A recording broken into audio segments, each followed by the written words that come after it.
Hello guys, welcome back to my channel. आज हम start करने जा रहे हैं क्लास 11th की एनसीईआरटी इकोनॉमिक्स यानी अर्थशास्त्र। इसमें अर्थशास्त्र में पहले अध्याय का नाम है स्वतंत्रता की पूर्व संध्या पर भारतीय अर्थव्यवस्था। स्वतंत्रता की पूर्व संध्या पर भारतीय अर्थव्यवस्था अर्थात इसमें इस अध्याय में हम इस प्रकार से पढ़ेंगे कि अंग्रेजों ने भारत का किस प्रकार शोषण किया था, उन्होंने अंग्रेजों ने भारत पर किस प्रकार से कर वसूल किए थे। इस प्रकार से हम इस अध्याय में पढ़ेंगे। तो हम पहला पार्ट क्या पढ़ेंगे इसमें, औपनिवेशिक शासकों ने निम्न स्तरीय आर्थिक अर्थव्यवस्था कैसी थी। तो चलो स्टार्ट करते हैं। पहला पॉइंट क्या है इसमें, देखो औपनिवेशिक शासन के अंतर्गत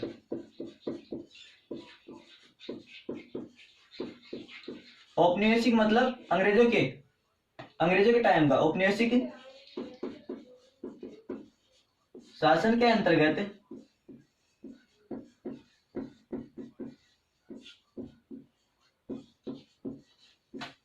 निम्न स्तरीय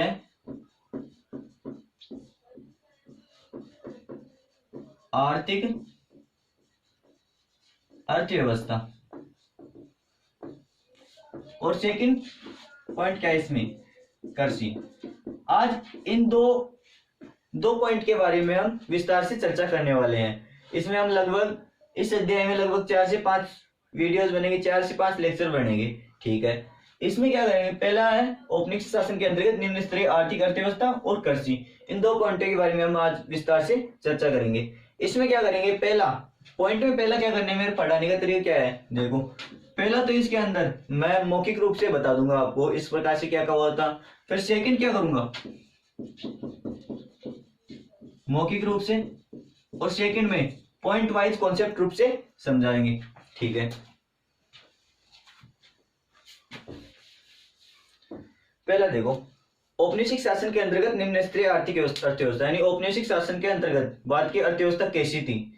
अब देखो पहले के समय में क्या था, जैसे अंग्रेजों से पहले मुगल साम्राज्य ने भी भारत पर अनेक आक्रमण किए थे, भारत से बहुत धन भू संपदा लूट के लेके गए थे, अपने मंदिरों को ध्वस्त कर दिया था। तो उसका भरपाई कैसे किया था उन्होंने, देश के लोगों ने उस वापस कर लिया था उसको। मतलब कुछ यहाँ के थे अंग्रेज, वो मुगल साम्राज्य के लोग, कुछ यहाँ के थे कुछ बाहर के थे, तो उन्होंने उसकी तो भरपाई हो चुकी थी। अब देखो अब अंग्रेज आ गए, तो अंग्रेजों लगभग 17 यानी प्लासी युद्ध के बाद से अंग्रेजों का अस्तित्व एक तरह से एकाधिकार भारत पर इतना हो गया था कि भारत पर आयात निर्यात की वस्तुएं ले जाने लाने लगे।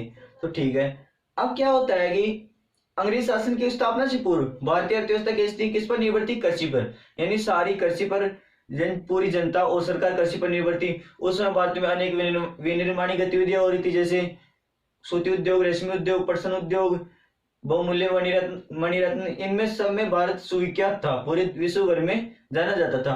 तो उसने क्या हुआ, अब औपनिवेशिक शासक यहाँ पर आए, अपनी राजनीति लगाई और भारत से अपनी वस्तु निर्यात करने लगे, यानी आयात निर्यात करने लगे। उसमें औपनिवेशिक शासकों ने भारत की अपने मूल देश का आर्थिक हितों का संरक्षण, मतलब अपने ब्रिटेन के आर्थिक हितों का संरक्षण ही था। औपनिवेशिक शासक आए तो उन्होंने अपने मूल देश के बारे में सोचा, भारत के बारे में कुछ नहीं सोचा। उन्होंने ना ही अपनी भारत की आर्थिक अर्थव्यवस्था और राष्ट्रीय आय और प्रत्येक आय का आकलन नहीं किया। मतलब यदि प्रत्येक आय का आकलन करते तो वो भारतीय जान जाते कि ये अंग्रेज चोर हैं, तो हमारे पास से वस्तु लेके जा रहे हैं, यानी 2% कम है, तो उनको पता चल जाता कि ये तो चोर है, लेके जा रहे हैं वस्तुओं को। तो क्या करिए, उन्होंने प्रत्येक आय और राष्ट्रीय आय का आकलन नहीं किया। अब कुछ लोग थे जो उन्होंने निजी स्तर पर आकलन किए, तो उनमें भी आपसी मतभेद थे, जैसे Dadabhai Naoroji, Findlay Shirras, doctor V K RV Rao, RC Desai. इस प्रकार से कुछ विद्वान थे जिन्होंने आप अपने स्तर पर आकलन किए थे। उनमें भी doctor V K RV Rao द्वारा लगाए गए नियम बहुत महत्वपूर्ण थे उनमें। अब उस समय की 20वीं शताब्दी थी, उस समय 20वीं शताब्दी के पूर्व में उस समय राष्ट्रीय आय प्रति व्यक्ति आय क्या थी, राष्ट्रीय आय थी 2% से कम, और प्रति व्यक्ति आय थी 0.5% से कम। तो अंग्रेज क्यों करते, अब राष्ट्रीय आय प्रति व्यक्ति आय तो वैसे कम थी, तो उनको पता, यदि आकलन करते तो उनको पता चल जाता, तो भारतीय उनको विरोध करते, तो इसलिए उन्होंने नहीं बताया। तो हम अब इसको पॉइंट वाइज यानी नोट्स के रूप में पढ़ते हैं। ठीक है, देखो पहला पॉइंट क्या है, पहला है उस समय स्थापना से पूर्व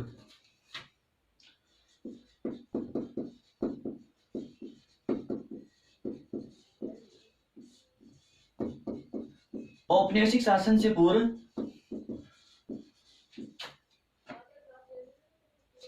औपनिवेशिक शासन से पूर्व जनता और सरकार किस पर निर्भर थी? किस पर निर्भर थी?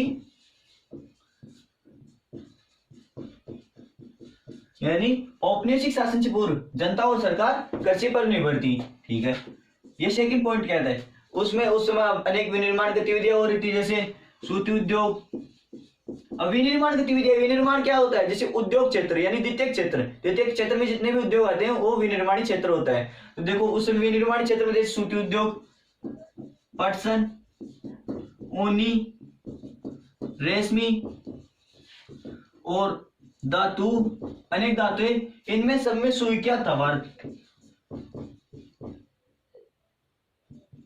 यानी पूरे विश्व भर में जाना जाता था। अब देखो, अब उस समय औपनिवेशिक शासक भारत आए तो उन्होंने अपने मूल देश का यानी ब्रिटेन के बारे में सोचा। क्या सोचा? आर्थिक हितों का संरक्षण, यानी अपने ब्रिटेन का आर्थिक हितों का संरक्षण किया। उन्होंने, अंग्रेजों ने क्या किया? अपने मूल देश के आर्थिक हितों का संरक्षण किया। क्या हुआ? पहले औपनिवेशिक शासन से पूर्व जनता और सरकार निर्भर थी किस पर थी? कृषि पर निर्भर थी। और सेकंड, उस समय सूती वस्त्र, पटसन उद्योग, ऊनी, रेशमी, धातु, सुविख्यात आदि में भारत पूरे विश्व भर में सुविख्यात था। अब ब्रिटेन के लोग आए, यानी औपनिवेशिक शासन के लोग यानी अंग्रेज भारत में आए तो उन्होंने ब्रिटेन के आर्थिक हितों का संरक्षण समझा, यानी भारत की आर्थिक अर्थव्यवस्था को सुधारने का कोई प्रयास ही नहीं किया। ठीक है, अब अगला क्या करेंगे? उनमें भी कुछ लोगों ने आपसी कुछ लोगों ने राष्ट्रीय आय और प्रति व्यक्ति आय की। तो उनमें से कौन कौन थे? देखो, दादा भाई नौरोजी, मैं थोड़ा इसको इरेज करके ऊपर लिखता हूं, बोर्ड थोड़ा छोटा पड़ता है। उनमें थे दादा भाई नौरोजी, जिन्होंने गरीबी की रेखा को मापी थी। कहां पर? जेल में रहे थे कैदियों के, उनमें से मापी थी दादा भाई नौरोजी,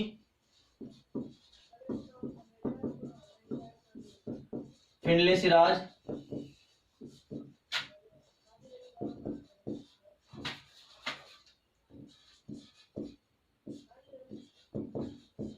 आरसी देसाई,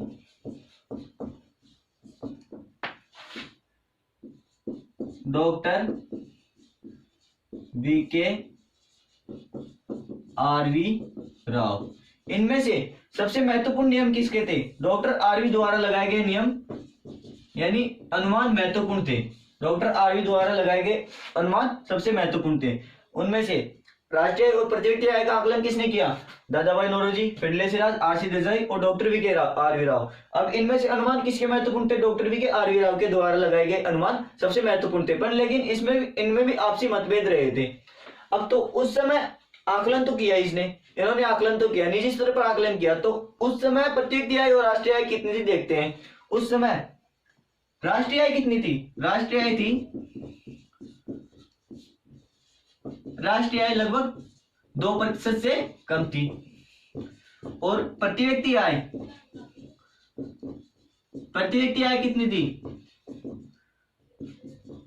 0.5% से कम थी, 0.5% से कम। इस प्रकार से निम्न स्तरीय आर्थिक अर्थव्यवस्था थी। औपनिवेशिक शासकों के समय निम्न स्तरीय आर्थिक अर्थव्यवस्था इस प्रकार से थी। ठीक है, अब देखते हैं हम अगला पॉइंट, सेकंड 2 नंबर का पॉइंट कौन सा है? कृषि के बारे में।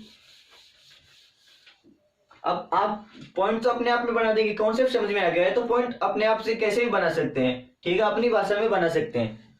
अब सेकंड पॉइंट क्या है इसमें? कृषि है।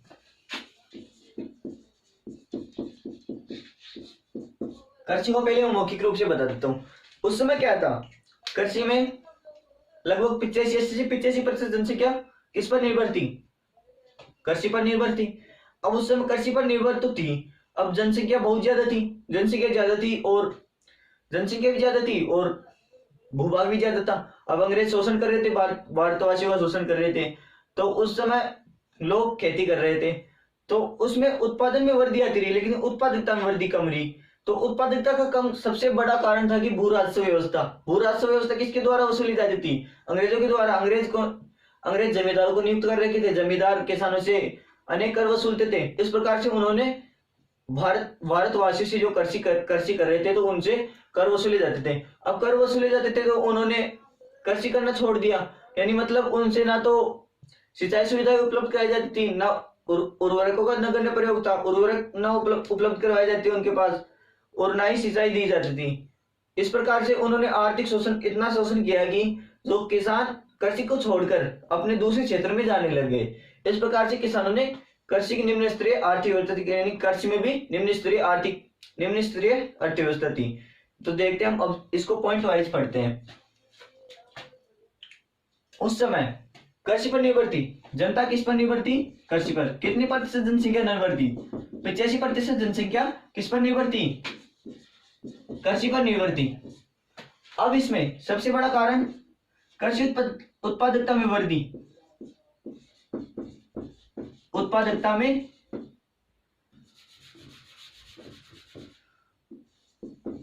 उत्पादन में वृद्धि, किंतु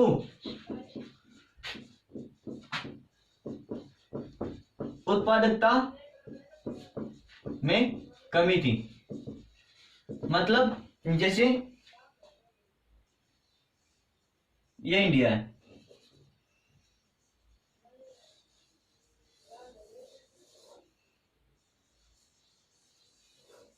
भारत आए यहाँ पर, ये पूरी, ये लगभग ये पूरी भारत है, भारत आ गए।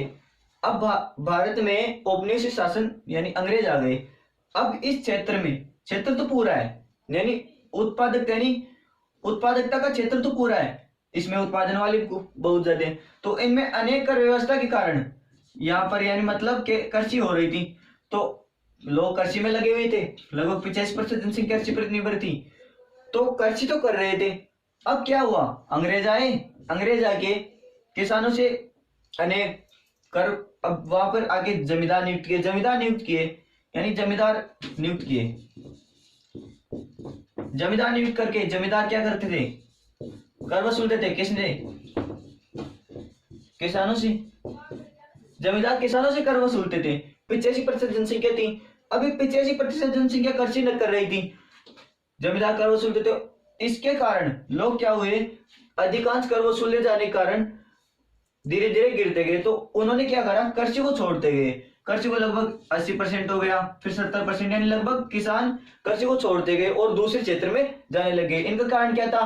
किसानों से अनेक कर वसूले जाते थे, उनकी आय कम थी लेकिन फिर भी उससे आय कर वसूल दिए जाते थे। इस प्रकार से उन्होंने कृषि की निम्न उत्पादन, यानी उत्पादन में वृद्धि हुई लेकिन उत्पादकता में। अब इस क्षेत्र के अंदर उत्पादन में तो वृद्धि होगी ना, जैसे इसमें 10 लोग काम कर रहे हैं, पहले 85% जनसंख्या थी, अब इसमें उत्पादन उतना ही हो रहा है, उत्पादन लगभग 10 मिलियन टन हो रहा है, मिलियन टन उत्पादन हो रहा है इस क्षेत्र में पूरे में। इसमें 85% जनसंख्या निवास कर रही है, इसमें 85% जनसंख्या कृषि उत्पादन कर रही है। अब देखो, अब इसमें क्या हुआ? किसान आए, मतलब जमींदार आए, कर वसूल किया इन्होंने और अत्याचार किए इन पर, तो 70% हो गई। तो उनमें टाइम लगेगा, 70% जनसंख्या है, इसको 70% जनसंख्या को इसकी बजाय टाइम लगेगा, लेकिन उत्पादन कितना होगा? उतना ही होगा ना, 10 मिलियन टन ही उत्पादन होगा। तो इसमें क्या है कि जनसंख्या उत्पादन में, उत्पादन तो वही रहा, उत्पादन में तो वृद्धि रही लेकिन उत्पादकता में कमी आती रही। नहीं, उत्पादकता का मतलब उत्पादन करने वालों में कमी आती रही। ठीक है, तो कॉन्सेप्ट समझ में आ गया।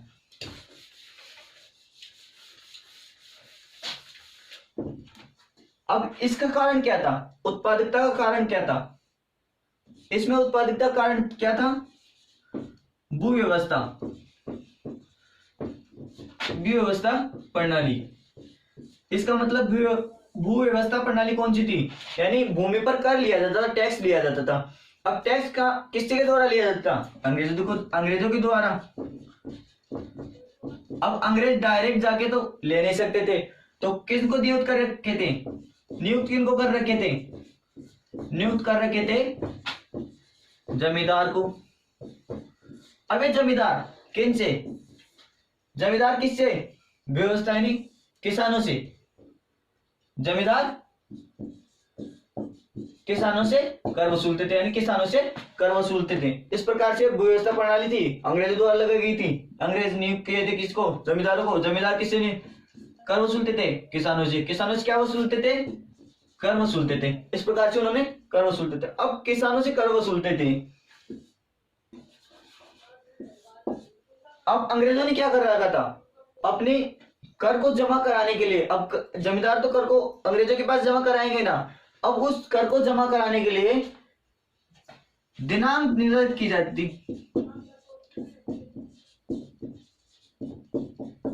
दिनांक निर्धारित कर दी जाती, यानी दिनांक निर्धारित कर दी जाती थी। अंग्रेज जमींदार से कर वसूलने के, जमींदार तो अंग्रेजों को कर देंगे ना, अंग्रेज सरकार को कर देंगे, तो उनके लिए दिनांक निर्धारित कर दी जाती थी। यदि कोई उस दिनांक से पहले कोई जमींदार उस कर को कोई जमींदार अगर अंग्रेजी सरकार में नहीं जमा करवाता है, तो उनको, जमींदारों को उनके अधिकारों से वंचित कर दिया जाता था। ठीक है, इस प्रकार से उन्होंने अंग्रेज किसानों को आर्थिक शोषण किया था, यानी अंग्रेज जमींदारों, अब जमींदार उनसे कर नहीं लेंगे तो उनके अधिकार से वंचित कर देंगे। अब जमींदार कहां से लाए, किसानों के पास। अब किसान कहां से लाए, किसान तो वापस कर्जे को छोड़ेंगे ना। इस प्रकार से उन्होंने आर्थिक शोषण किया था। अब क्या था, अब ये तो था कर वसूले जाते थे, अब कर के अलावा उन्हें और फैसिलिटी नहीं दी जाती थी, यानी प्रौद्योगिकी का अभाव था, नगण्य उर्वरकों का नगण्य प्रयोग था, सिंचाई नहीं दी जाती थी, उनके पास तकनीशियन यानी मशीनों के लिए पैसे नहीं थे। इस प्रकार से इनका प्रयोग ना होगा तो उनके पास तो कमी आएगी ना। किन किन की कमी थी, जैसे प्रौद्योगिकी का निम्न स्तर,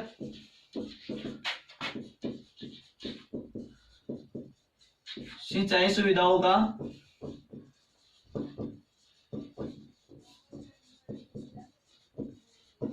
प्रौद्योगिकी का निम्न स्तर, सिंचाई सुविधाओं का अभाव, उर्वरकों का नगण्य प्रयोग। इस प्रकार से उनको इतनी फैसिलिटी नहीं दी जाती थी। तो किसान क्या करे, इनको छोड़कर, इनकी कमी थी, तो उन्होंने क्या किया, व्यावसायिक